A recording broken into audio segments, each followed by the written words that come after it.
오늘은 사도행전 5장 29절에서 42절 말씀을 본문으로 하여 충성된 증인들 아니면 박해받는 증인들이라는 제목으로 본문 말씀을 상고하면서 이 시대에 우리는 어떻게 신앙을 지키고 어떻게 복음을 증거하는 증인의 삶을 살까를 같이 나누어 보려고 합니다. 사내들인 공회 앞에서 사도들에게 대제사장이 이렇게 질문을 하는데 사도행전 5장 27절에서 28절은 그들을 끌어다가 공회 앞에 세우니 대제사장이 물어 이르되 우리가 이 이름으로 사람을 가르치지 말라고 엄금하였으되 너희가 너희 가르침을 예루살렘에 가득하게 하니 이 사람의 피를 우리에게로 돌리고자 함이로다 라고 말합니다. 이 읽은 말씀 중에 그들은 사도들을 지칭하고 우리가 이 말은 사내들인 공회를 말하죠. 그리고 이 이름으로 이 사람의 피를 이 사람은 곧 예수님, 예수 그리스도를 가리키는 단어지요. 대제사장은 예수님을 죽게 한 장본인이 자기들이면서 자기들이 지은 죄를 가리려고 하고 있습니다. 이것이 우매하고 연약한 인간의 모습인 것 같습니다. 죄를 짓고서도 아닌 것처럼 행동하려는 인간의 사악한 모습을 우리는 비단 오늘 본문에 나오는 대제사장에게서만 보는 것이 아니고 우리가 살고 있는 현장에서도 많이 볼 수 있고 우리들 자신에게서도 때로는 볼 수 있는 모습이다 생각이 됩니다. 특히나 정치인들이나 사이비 종교인들 가운데서 많이 볼 수 있는 그런 현상 같습니다. 하나님께서는 예레미야 선지자를 통하여서 이렇게 말씀하시네요. 만물보다 거짓되고 심히 부패한 것은 마음이라. 누가 능히 이를 알리오라고 말씀하십니다. 사도들이 대제사장에게 답변을 합니다. 본문 29절은 베드로와 사도들이 대답하여 이르되 사람보다 하나님께 순종하는 것이 마땅하니라고 사도들은 자신들을 보내신 자를 알고 믿고 있습니다. 그리고 자기들의 주인이신 하나님께 충성하고 있는 것을 볼 수 있습니다. 이들의 충성은 우리가 본받아야 할 성도가 갖추어야 할 덕목 중에 하나일 것입니다. 그렇죠? 우리가 이 세상 살아가면서 내가 섬기는 주인이 누군지, 그 주인이 내게 맡겨주신 사명이 무엇인지, 내가 어떻게 살아갈 때 내 주인이신 그분이 기뻐하실까, 인정하실까 하는 것을 우리는 늘 생각하며 매 순간 살아가야 된다고 생각해요. 그렇지 않고 이것을 잃어버리면 때로는 내 생각대로, 때로는 세상 사조 흔들리는 그 흐름에 따라서 나도 합류할 수 있지 않을까 생각됩니다. 성도는, 교회는 하나님께서 타락한 세상에서 건져내신 무리들이에요. 분리하셨어요. 세상에 있지만 세상 속에 있지만 세상에 속한 자들이 아니고 하나님 나라로 불러낸 사람들이 성도고 교회지요.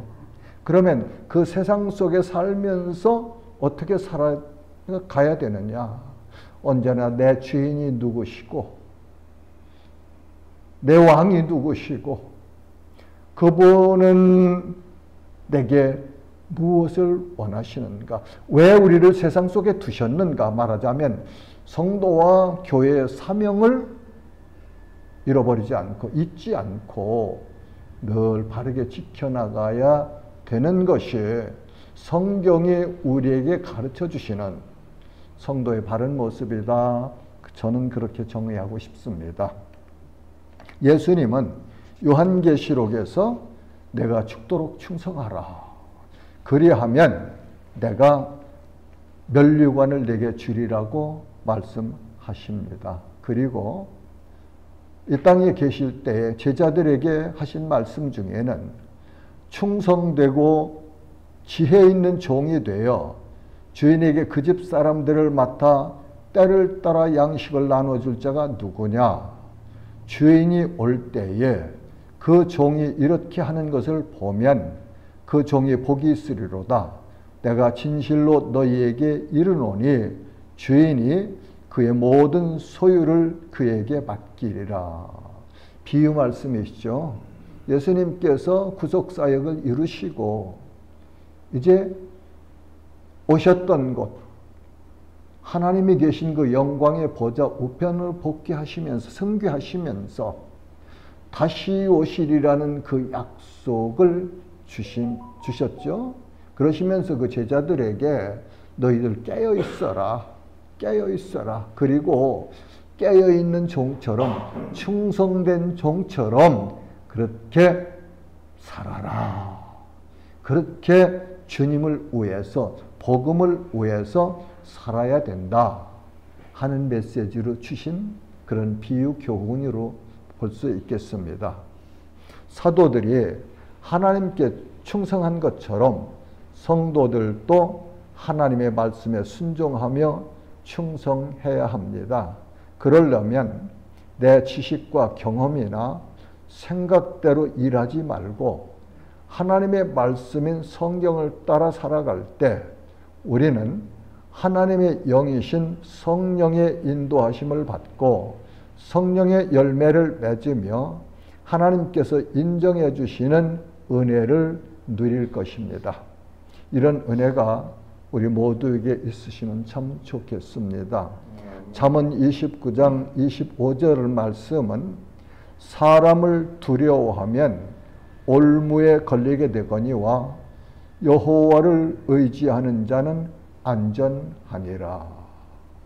어떤 상황에서도 어떤 경우에도 우리는 하나님을 인정하고 하나님을 의지하고 살아가야 그것이 하나님께서 세우신 종에 마땅한 자세다. 그렇게 말하고 싶습니다. 사도들은 대제사장 앞에서 복음을 담대하게 증언합니다. 본문 30절에서 31절 말씀은 너희가 나무에 달아 죽인 예수를 우리 조상의 하나님이 살리시고 이스라엘에게 회개함과 죄 사함을 주시려고 그를 오른손으로 높이사 임금과 구주로 삼으셨느니라. 우리는 이 일의 증인이요 하나님이 자기에게 순종하는 사람들에게 주신 성령도 그러하니라. 여기서 사도들이 예수님이 그리스도인 것을 증언하는 말씀 중에 보면은 예수님이 이 땅에 오신 목적을 분명하게 말하고 있죠. 마태복음 1장 21절에서 예수님은 자기 백성을 그들의 죄에서 사신자이시다 하는 메시아라는 그 사실을 가르쳐 주셨죠. 그리고 오셔서 예수님 친히 그 사실을 그리스도이신 것을 말씀하셨고 실제 삶에서 증거하셨죠. 그리고 십자가에 못 박혀 죽으신 후에 장사한 지 3일 만에 예수님께서 말씀하셨던 그 말씀대로 다시 살아나셔서 부활하셔서 사도들에게 찾아오셨고 증거하셨죠. 예수는 그리스도이십니다. 예수는 구원자십니다. 우리는 이 땅에 온 목적이 이 사실을 증거하려고 왔어요. 이 땅에는 우상들로 가득하고 그 우상이 만들어낸 풍조를 믿고 따라가고 있는 그 수많은 이 땅의 사람들에게 생명이시며 빛이시며 구원자이신 예수 그리스도를 전하고 가르치고 그들이 그 예수님을 믿을 수 있도록 우리는 부단히 인내하면서 사랑을 실천하고 섬기고 낮아지고 그러려고 온 것 아니겠습니까? 그것이 선교사들이 이 땅에서 살아가야 될 모습이고 사명인 것을 이 말씀을 통해서 저는 증거하고 싶습니다. 그리고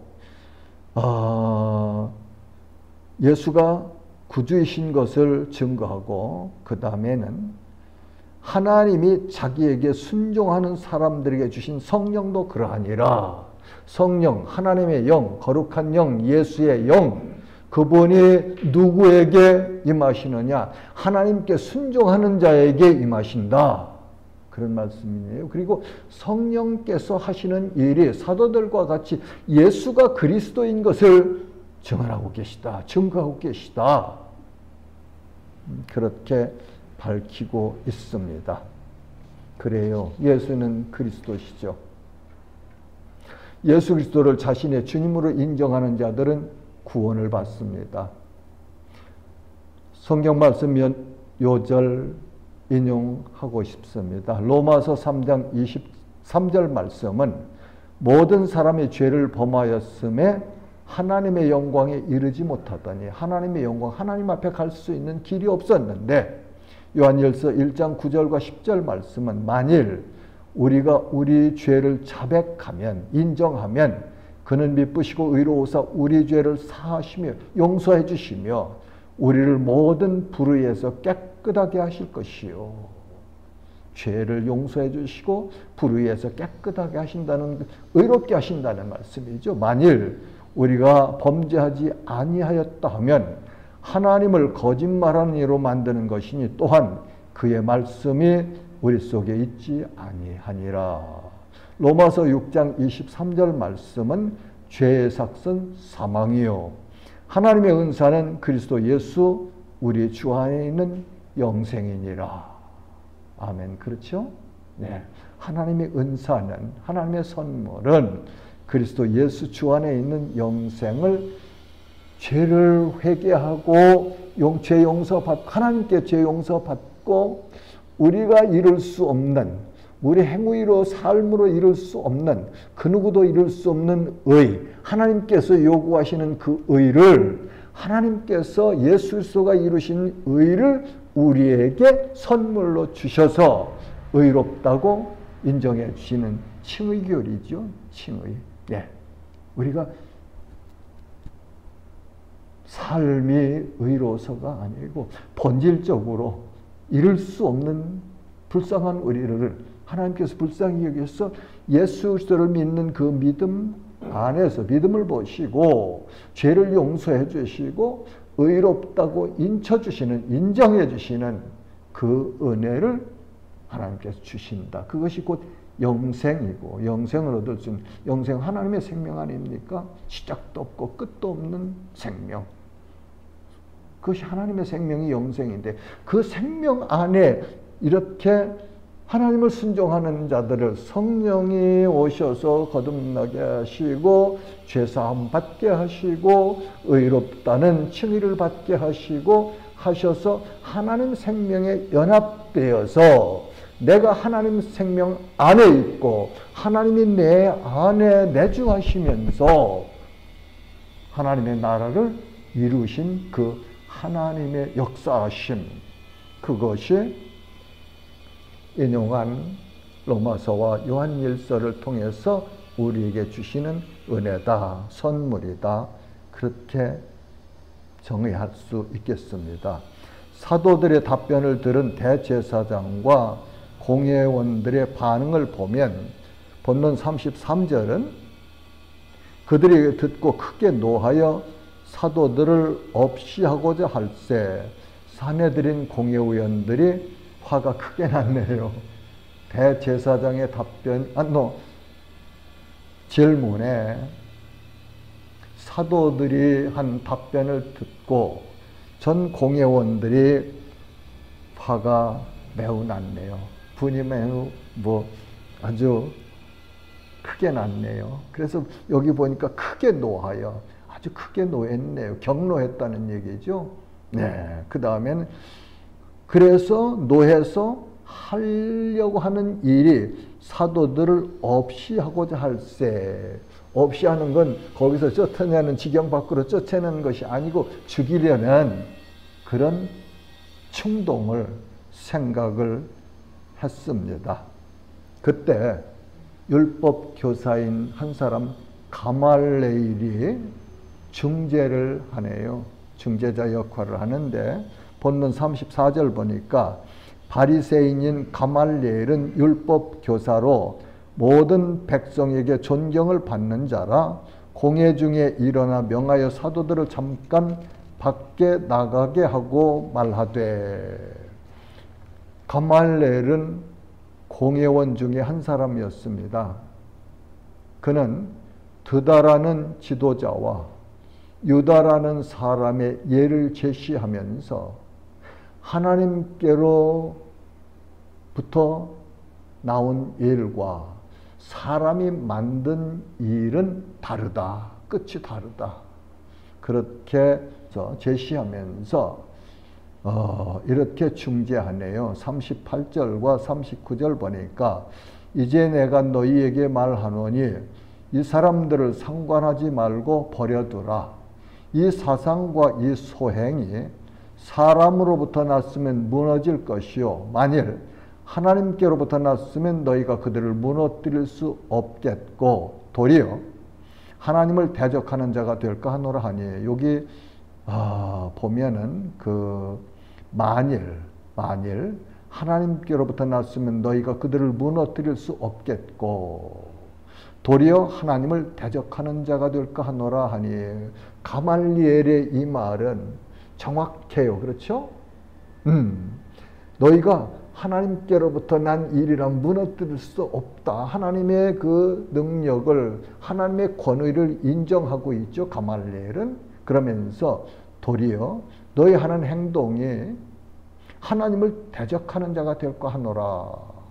참 가말리엘이 이 중재한 내용을 보면은 참 훌륭한 신앙을 가지고 있다 하는 것을 볼 수 있는 것 같아요. 이 사람 가말리엘 문화에서 사울이라는 청년이 교육을 받았죠. 그리고 예수 믿는 사람들을 박해하다가 다메섹으로 가던 그 길에서 자기를 찾아오신 예수님을 만난 후에 예수 그리스도의 복음을 이방인에게 전하는 바울이었죠.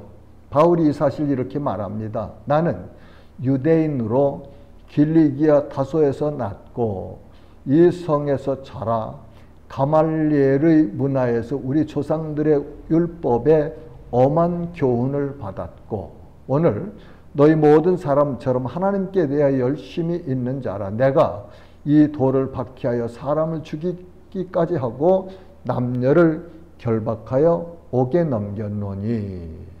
가말리엘 그 훌륭한 인품과 하나님을 경외하는 그 믿음, 그 문화에서 바울이라는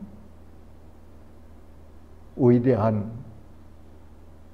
신학자요, 목회자요, 선교사며 선생이신 성경의 선생이신 그런 훌륭한 인물이 탄생했네요.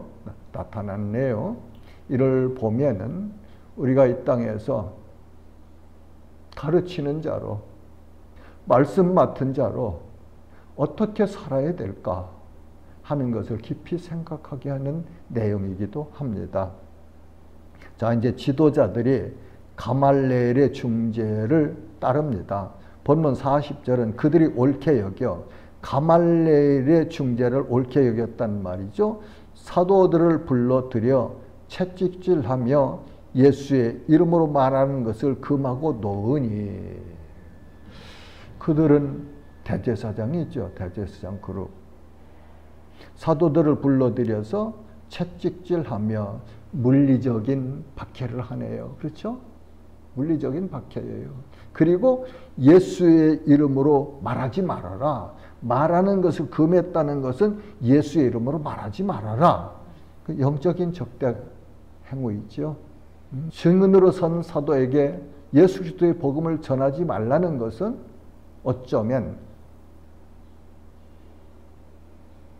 육신의 생명을 빼앗아가는 것보다 더 고통스러운, 할 수 없는 그런 명령 아닌가 생각을 해봅니다. 이 사도들은 천국 소망으로 사는 증인들입니다. 예수 그리스도의 증인. 그들은 어떤 소망을 가지고 살아갈까? 저는 천국 소망을 가지고 살아가는 사람들이다. 그렇게 정리합니다. 본문 41절은 사도들이 의를 위하여 박해를 받은 것을 기뻐하는 모습을 우리에게 보여주고 있습니다. 사도들은 그 이름을 위하여 능욕받는 일에 합당한 자로 여기심을 기뻐하면서 공의 앞을 떠나니라. 실컷 매맞았는데요.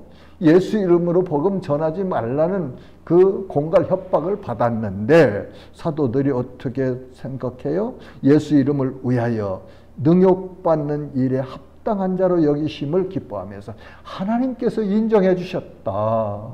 하나님께서 예수 그리스도의 제자로 사도로 증인으로 인정해 주셨다. 이 사실을 기뻐했다. 그러네요. 그러면서 공의 앞을 떠났습니다.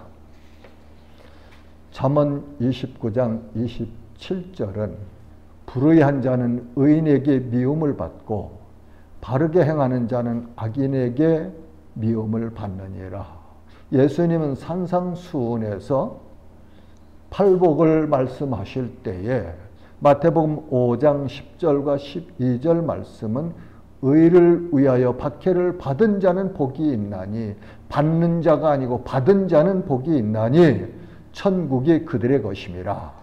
나로 말미암아 너희를 욕하고 박해하고 거짓으로 너희를 거슬러 모든 악한 말을 할 때에는 너희에게 복이 있나니 기뻐하고 즐거워하라. 하늘에서 너희의 상이 큼이라. 너희 전에 있던 선지자들도 이같이 박해하였느니라. 예수님이 가르쳐 주신 말씀입니다.